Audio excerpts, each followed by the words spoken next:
엄마의 마지막 전화. 여러분, 사람은 누구나 말하지 못한 외로움이 있습니다. 그리고 그 외로움이 너무 오래되면 사람을 조용히 아주 천천히 무너뜨립니다. 오늘 제가 들려드릴 이야기는 엄마의 외로움에서 시작해 한 가정의 붕괴로 이어지고 결국 남겨진 아이들의 평생 상처가 된 이야기입니다. 이 이야기는 다른 누구도 아닌 제가 직접 겪은 이야기입니다. 10년이 지난 지금도 저는 그날 밤을 기억합니다. 엄마의 전화가 오지 않았던 그 밤을, 그리고 다시는 엄마의 목소리를 들을 수 없게 된 그 아침을. 지금부터 시작합니다. 저는 어릴 때부터 공부를 정말 잘했습니다.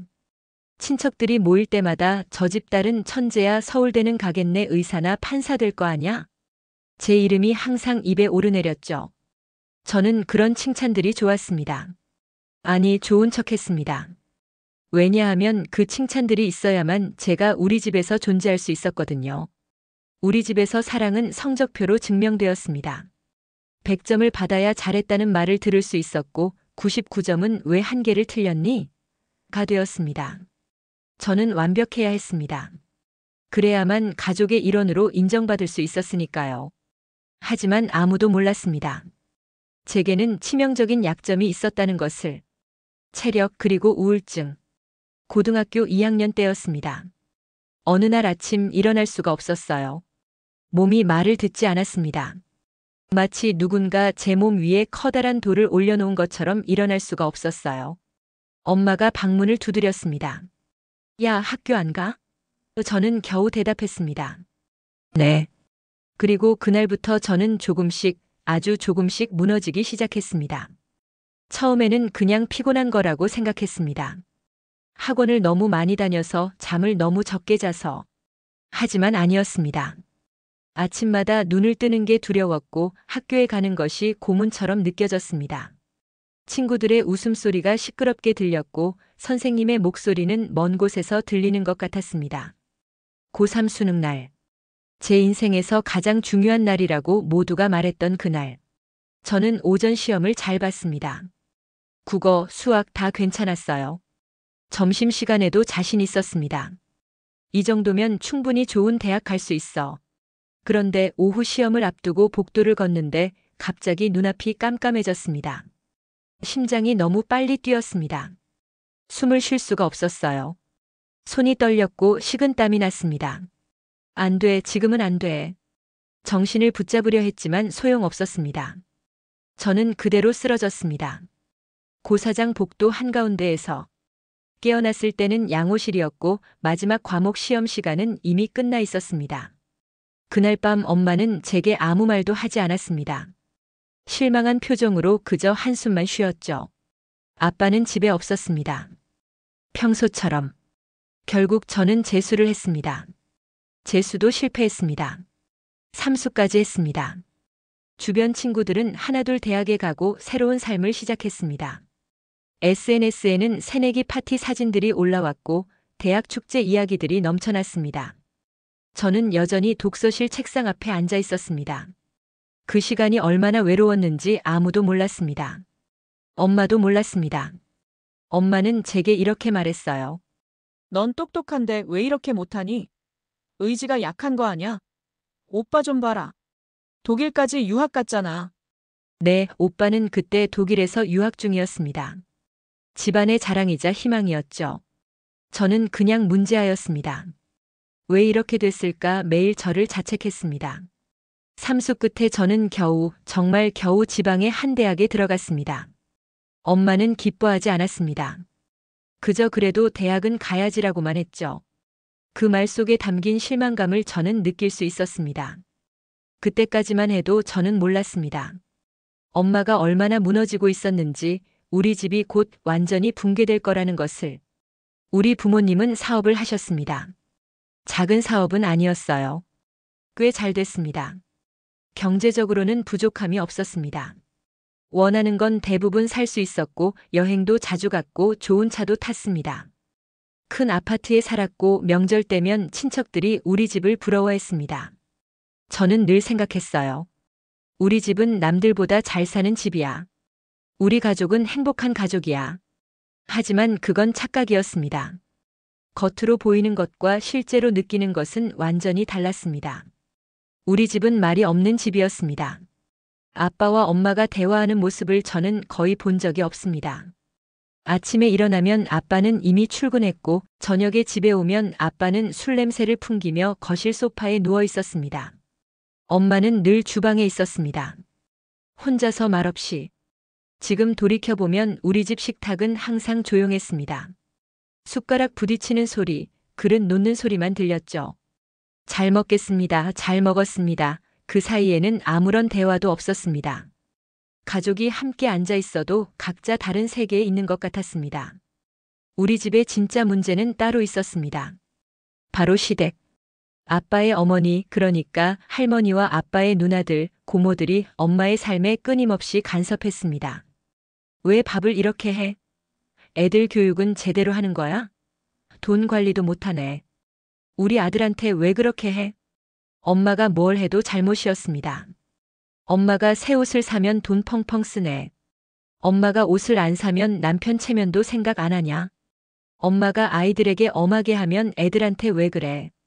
엄마가 자상하게 대하면 버릇없이 키우네. 특히 명절이 지옥이었습니다. 엄마는 새벽부터 일어나 음식을 준비했습니다. 온갖 전을 부치고 나물을 무치고 국을 끓였습니다. 하루 종일 부엌에서 일했죠. 그런데 식사 시간이 되면 시댁 어른들은 한마디씩 했습니다. 이 나물은 좀 짜네. 저는 왜 이렇게 두껍게 부쳤어? 우리 집 며느리는 손이 느려. 그리고 아빠는 엄마를 지켜주지 않았습니다. 오히려 이렇게 말했죠. 우리 엄마가 원래 그래. 이해해줘. 누나들도 걱정해서 그러는 거야. 좀 참아. 참으라고. 매일 매주 매달 그렇게 참으라고. 엄마는 참았습니다. 15년 넘게. 아빠는 집에 없었습니다. 일한다고 했습니다. 사업 때문이라고 했습니다. 하지만 사실은 그냥 집에 오기 싫었던 겁니다.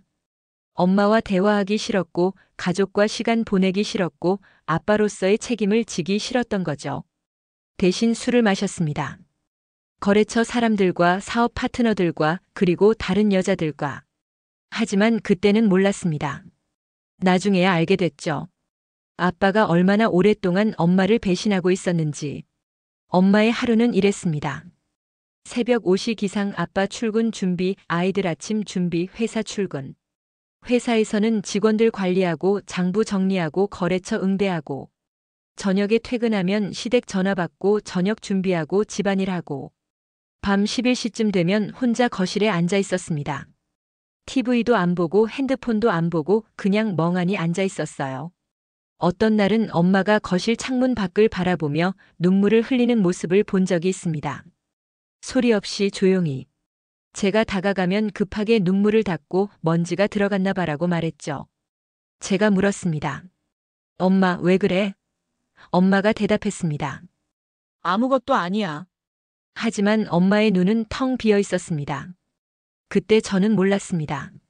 엄마가 얼마나 외로웠는지, 얼마나 무너지고 있었는지, 얼마나 누군가의 위로가 필요했는지. 저는 제 우울증과 싸우느라 엄마를 제대로 보지 못했습니다. 그게 지금도 가장 후회되는 일입니다. 그러던 어느 날 엄마 회사에 새로운 직원이 들어왔습니다. 20대 후반의 젊은 남자였습니다. 성실하고 조용한 사람이었어요. 일도 잘했고 엄마를 잘 따랐습니다. 처음에는 그냥 직원과 상사의 관계였습니다. 그런데 그 사람은 엄마를 관찰했습니다. 엄마가 퇴근 후에도 서류를 보며 한숨 쉬는 모습. 엄마가 점심시간에 밥도 안 먹고 사무실 구석에 앉아 있는 모습. 엄마가 전화를 받고 나서 화장실로 들어가 한참 후에 빨갛게 부은 눈으로 나오는 모습. 그 모든 것을 어느 날 그 사람이 물었습니다. 사장님, 괜찮으세요? 엄마가 대답했습니다. 응, 괜찮아. 거짓말이시죠? 그 말에 엄마는 대답하지 못했습니다. 그리고 울었습니다. 회사에서 직원 앞에서 처음으로 우는 모습을 보인 겁니다. 나중에 엄마가 제게 말했었죠. 그때 그 사람이 건넨 휴지 한 장이 얼마나 따뜻하게 느껴졌는지. 15년 동안 아무도 건네지 않았던 위로였다고. 그 사람은 엄마를 위로했습니다. 사장님은 너무 착한 것 같아요. 혼자 다 견디려고 하시잖아요. 가끔은 약해져도 괜찮아요. 엄마는 그 말에 무너졌습니다. 15년 동안 아무도 해주지 않았던 말. 15년 동안 듣고 싶었던 말. 괜찮아요. 약해져도 돼요. 당신 편이 되어줄게요. 그렇게 둘은 가까워졌습니다. 처음에는 그냥 대화였습니다. 퇴근 후에 잠깐 차 한 잔, 주말에 혼자 있기 힘들다며 나오는 산책. 그런데 어느 순간부터 그 경계가 무너졌습니다. 엄마는 알고 있었을 겁니다. 이게 잘못된 거라는 걸. 하지만 멈출 수가 없었던 거죠. 너무 오래 목말랐던 사람에게 물 한 모금을 준 것과 같았습니다. 그 사람은 엄마를 여자로 대했습니다. 사람으로 존중했습니다. 엄마의 말을 들어주었습니다. 엄마가 힘든 하루를 보냈다고 하면 진심으로 걱정했고, 엄마가 작은 성취를 했을 때 진심으로 축하해줬습니다. 아빠가 15년 동안 하지 않았던 그 모든 것을. 엄마는 변했습니다. 조금씩이지만 눈빛이 살아났어요. 화장도 다시 하기 시작했고 웃음도 늘었습니다. 새로 산 립스틱을 바르고 거울을 보며 살짝 미소 짓는 엄마를 봤습니다. 오랜만에 보는 엄마의 모습이었죠. 저는 그때 이렇게 생각했습니다. 엄마가 요즘 기분이 좋아 보이네. 무슨 좋은 일이 있나? 하지만 더 깊이 물어보지 않았습니다. 제 일로 바빴으니까요. 지금 생각하면 그때 제가 엄마에게 관심을 더 가졌다면 어땠을까 하는 생각이 듭니다. 아빠는 아무것도 눈치채지 못했습니다. 여전히 늦게 들어오고 술 냄새를 풍기며 엄마에게 무관심했죠. 엄마가 새 옷을 입어도 화장을 해도 아빠는 한 번도 쳐다보지 않았습니다.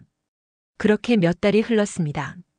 엄마는 점점 더 자주 회사 일 때문에 늦는다고 했고 점점 더 자주 주말에 외출했습니다. 그리고 그 모든 게 들키는 날이 왔습니다. 아빠는 눈치챘습니다. 정확히 언제부터였는지는 모르겠지만 엄마의 행동이 이상하다는 걸 느낀 거죠. 엄마가 핸드폰을 볼 때 살짝 웃는 모습, 늦게 들어와도 기분 좋은 표정, 새로 산 향수 냄새. 하지만 직접 물어보지 않았습니다. 대신 고모들을 동원했습니다. 형수님 요즘 이상하대. 한번 확인해봐. 고모들은 기뻐했을 겁니다. 드디어 엄마의 약점을 잡을 수 있는 기회니까. 그들은 엄마를 미행했습니다. 사진을 찍었습니다. 증거를 모았습니다. 그리고 아빠에게 보고했습니다. 마치 탐정 놀이라도 하듯이. 그날 밤 아빠가 집에 일찍 들어왔습니다. 엄마도 집에 있었어요. 저도 제 방에 있었습니다. 아빠의 목소리가 들렸습니다. 처음에는 낮고 차분했습니다. 당신 뭐 하고 다니는 거야?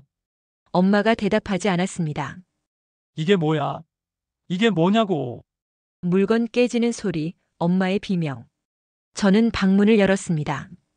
거실에는 엄마가 바닥에 주저앉아 있었고 아빠가 휴대폰을 던진 상태였습니다.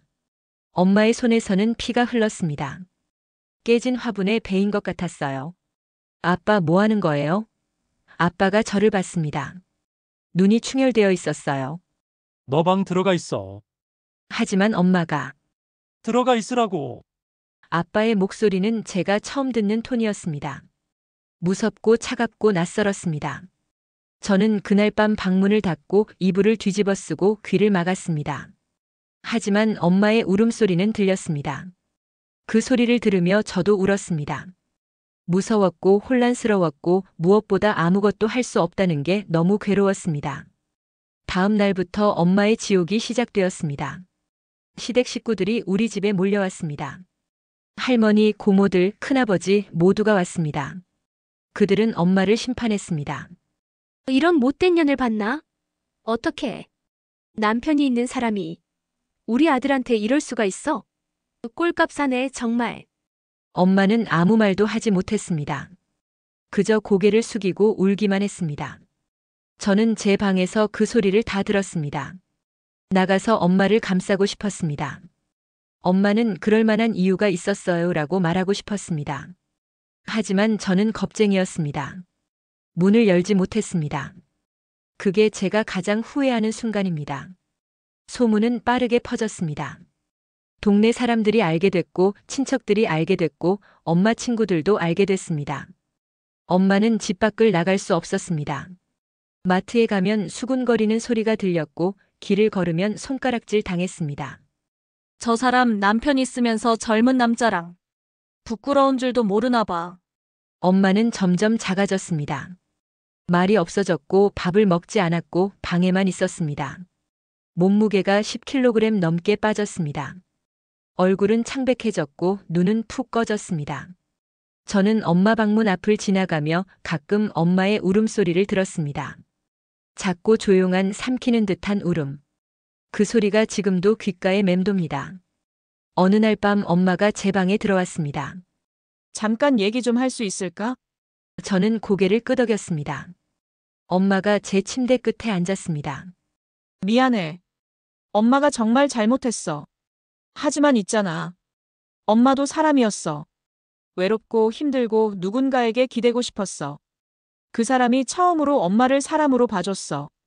15년 만에 처음으로 엄마 말을 들어줬어. 엄마가 힘들다고 하면 걱정해줬어. 엄마를 여자로 봐줬어. 엄마의 목소리가 떨렸습니다. 하지만 이제 어떻게 살아야 할지 모르겠어. 사람들 눈빛을 견딜 수가 없어. 시댁 사람들 얼굴을 볼 수가 없어. 그리고 무엇보다 너희들 보는 게 제일 힘들어. 엄마가 너희들한테 이런 부끄러운 엄마인 게 너무 미안해서.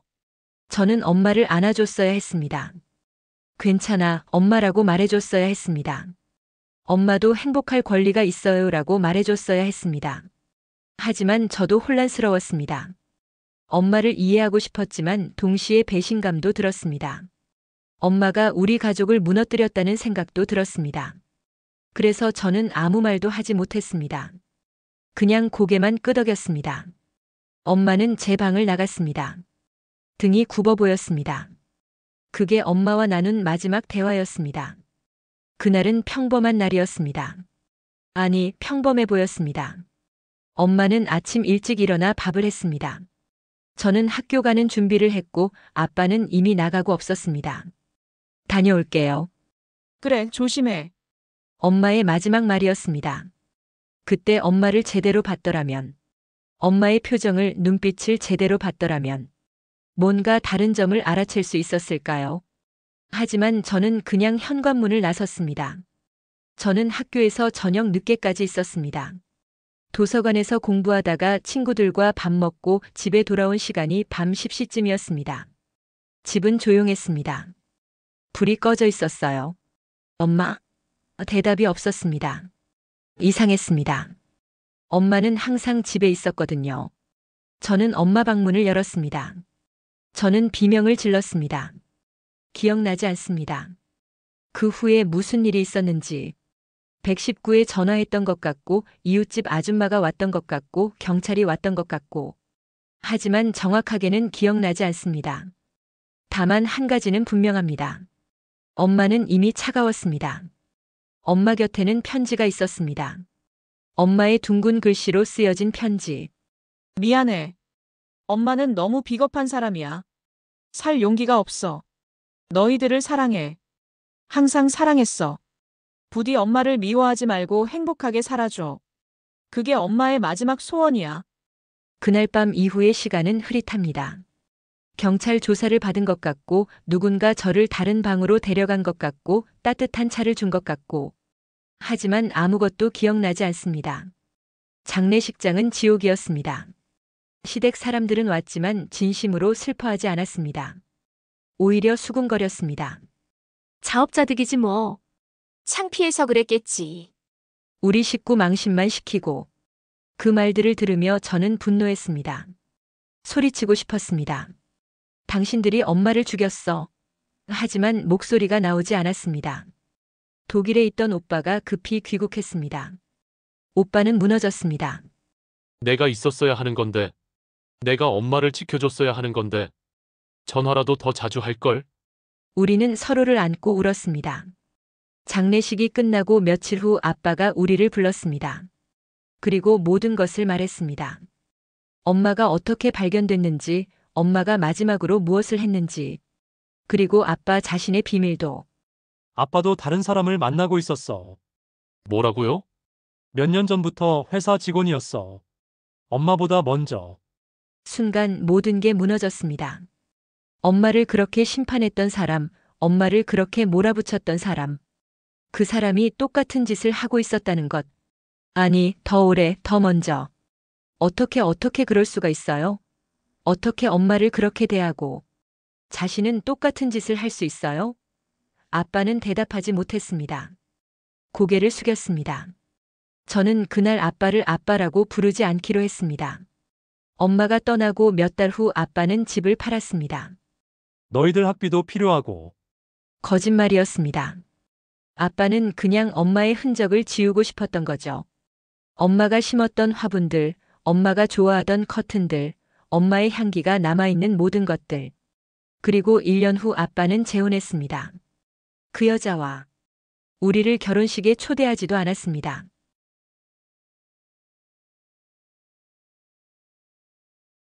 나중에 SNS를 통해 알게 됐죠.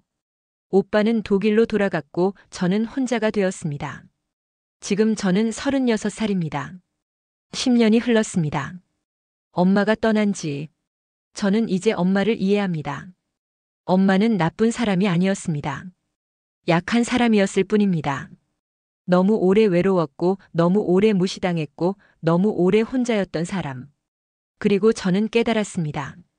엄마를 구할 수 있었던 건 그 남자도 저도 오빠도 아니었다는 것을. 엄마 자신이었습니다.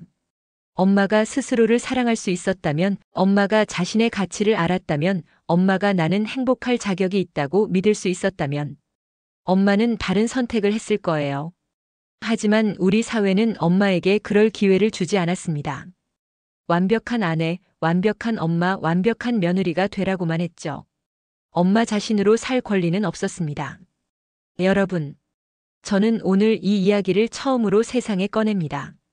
10년 동안 가슴에 묻어뒀던 이 무거운 비밀을. 왜냐하면 누군가는 이 이야기가 필요할 것 같아서입니다. 지금 이 순간에도 엄마처럼 외로운 사람들이 있을 겁니다. 아무에게도 말하지 못하고 혼자 견디는 사람들이, 사랑받을 자격이 없다고 스스로를 미워하는 사람들이, 그리고 곧 엄마와 같은 선택을 할지도 모르는 사람들이, 그 사람들에게 말하고 싶습니다. 당신은 사랑받을 자격이 있습니다. 당신은 행복할 권리가 있습니다. 당신의 외로움은 당신의 잘못이 아닙니다. 그리고 무엇보다 당신이 무너지기 전에 손을 내밀어도 괜찮습니다. 약해 보여도 괜찮습니다. 도움을 청해도 괜찮습니다. 울어도 괜찮습니다. 엄마에게 하지 못했던 말을 지금 합니다. 엄마는 잘못하지 않았어요. 엄마는 그저 사랑받고 싶었을 뿐이에요. 인정받고 싶었을 뿐이에요. 사람으로서, 여자로서 존중받고 싶었을 뿐이에요. 그건 너무나 당연한 거예요. 엄마가 선택한 방법은 최선이 아니었을지 몰라도 엄마의 외로움은 진짜였어요. 엄마의 고통은 진짜였어요. 그리고 그 모든 것을 이제는 이해해요. 엄마를 지켜주지 못해서 미안해요. 그날 밤 엄마를 안아주지 못해서 미안해요.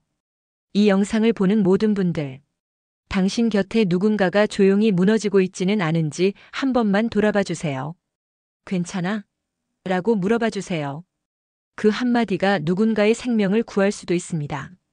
제가 엄마에게 하지 못했던 그 한마디가, 엄마, 이제는 편히 쉬세요. 딸이 엄마를 이해하고 용서하고 사랑한다고 전합니다. 다음 생에는 꼭 행복하세요. 들어주셔서 감사합니다.